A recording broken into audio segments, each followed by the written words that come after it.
drift trikes. They look like a right laugh, don't they? But we've got no hills around here, so gonna make a motorised one. And it won't matter, will it? Okay, we're going to start with the engine. Now, of course, it's a pit bike engine, small, air-cooled, no radiators, quite powerful, and key to this, got an electric start. So, get an axle, all the links will be on my website. We need to mount this as close as we can to the back of the axle. You might want to give a little bit of space in case you want a disc brake on the back. I'm not going to bother, but that's up to you. And then we're going to build a little frame like this. Some bearings, how's it on there? All as tight and as compact as possible, because we don't want this to weigh any more than it needs to. So, make some little plates and some brackets to hold the bearings. Yep.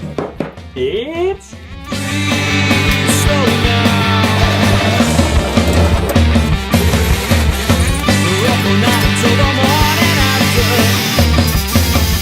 I've got two plates. Look, now I've cut little slots out of them so you can slot the axle in from the back, so you don't have to slide the whole thing through, because that'll just be a pain in the future. So I'm going to put these two like that, and have the bearings. Side. Again, all links on the website, and then we need to brace the two together, and then that will slot up behind our engine.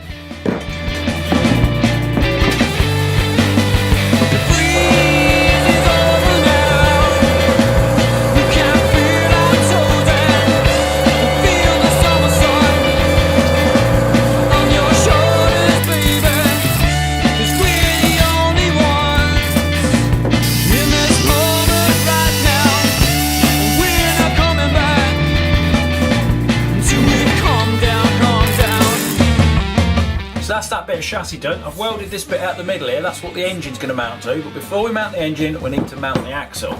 Now I've got the axle, mine's already got the sprocket welded onto it because I've kind of already made this already just to test if this whole thing still works, but all that is another front sprocket with all the teeth ground out the middle. Now we need to slot this in here, see why I've got slots now, and then get the bearings. Because our frame is really thin, the actual bearing carriers on the axle are a bit further out. So I've had to make these little shims which go in the bearings to take up the distance, because it's a funny shaped axle and you can't get a bearing to fit it snugly.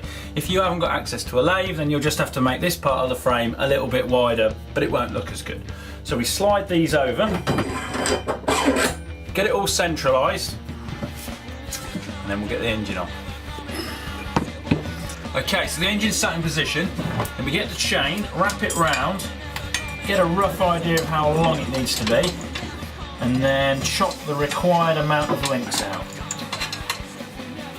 So you just pull it forward, tension it up, and then I've bolted a bit of metal on underneath the engine. We're going to spin that round, get up underneath it, weld it on, and it's that simple. Now, stick a mount on the top, and then tidy all the electrics up.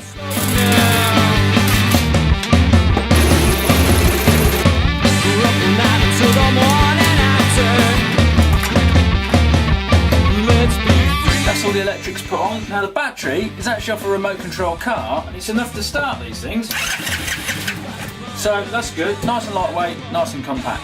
Wheels, just go-kart wheels, and there's a link on my website where you can buy the rims, the tyres and the plastic sleeves all from the one place. So let's slap them on! And then for the seat, you get these seats on eBay, only about £14, and we're just going to fix that at the top here. I've just put some little holes. Now for the steering, you just go to the dumpster, get an old BMX, and then just chop it up, and all you need is the down tube and the headset, and obviously the forks and handlebars. And then we're just going to weld that up there, put a little gusset in, and there we are! Starting to come to shape now. Woo-hoo-hoo-hoo-hoo!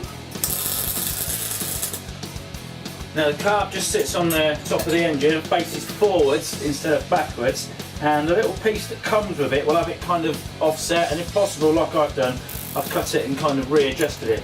So let's whack that there. See, it's all coming together now. That's these last bits. So the exhaust pipe's just the one that come with the engine, chopped down a bit shorter, heat the bend up, take a little bit of the twist out of it, and then you shove it up here and it faces forward. Now originally this was just like a temporary measure, but it's actually quite a good place to put it. So for the front brake, there's no point running like V brakes or anything where the cable has to come into the side, because it all gets a bit messy and it'll probably catch your feet on it. So cantilevers, drill a little hole just underneath the head race, about 45 degrees. Cable goes through the stem, boom. That is the solution. There we go, looking pretty cool. However, it's very easy to forget the very last thing we need, and that is a petrol tank. So, I've made a tiny little tube thing, and you just strap that to the crossbar. There we are, it's done. Let's just give it a paint job and go drifting!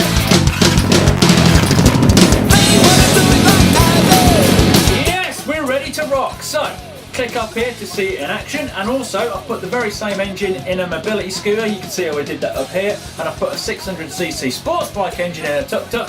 You can see that mad creation down here. If you're on a mobile, click in the top right and you'll get a little drop down thing with the cards, and then come on, subscribe people, because this is what we do.